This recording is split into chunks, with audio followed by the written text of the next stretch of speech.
ഓം ശ്രീ ഗുരുഭ്യോ നമ. അമ്മ ദർശനം കൊടുക്കുന്നു. ആയിരക്കണക്കിന് ഭക്തന്മാർ വന്നിട്ടുണ്ട്. അർദ്ധരാത്രിയായപ്പോൾ ദർശന ടോക്കൺ കൊടുക്കൽ നിർത്തി. അമ്മയ്ക്ക് കൂടുതൽ ശാരീരിക ക്ലേശം ഉണ്ടാകാതിരിക്കാനാണ് ആ ബ്രഹ്മചാരി അങ്ങനെ ചെയ്തത്. കുറേ ഭക്തന്മാർ ടോക്കൺ കിട്ടാതെ ദുഃഖിച്ചു. ചിലർ മടങ്ങി. അമ്മ ആ വിവരമറിഞ്ഞു.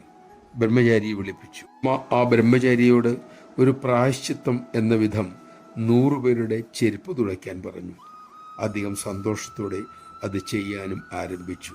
ദുഃഖത്തോടെ വിഷമത്തോടെ മടങ്ങിയ ആ ഭക്തന്മാരുടെ താപം ആ ബ്രഹ്മചാരിയിലേക്ക് വരുമെന്ന് അറിഞ്ഞുകൊണ്ടാണ് ആ കർമ്മഫലത്തെ പരിഹരിക്കാൻ ഇത്തരമൊരു പരിഹാരം അമ്മ നിർദ്ദേശിച്ചത്. ബ്രഹ്മചാരി ആ കർമ്മം തുടരുന്നു കണ്ട് ചിലർക്ക് വിഷമമായി.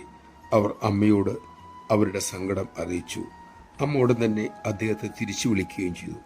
അമ്മ പറഞ്ഞു, മക്കളെ, ഓരോ കർമ്മത്തിനും അതിൻ്റേതായ പ്രതികരണമുണ്ട്.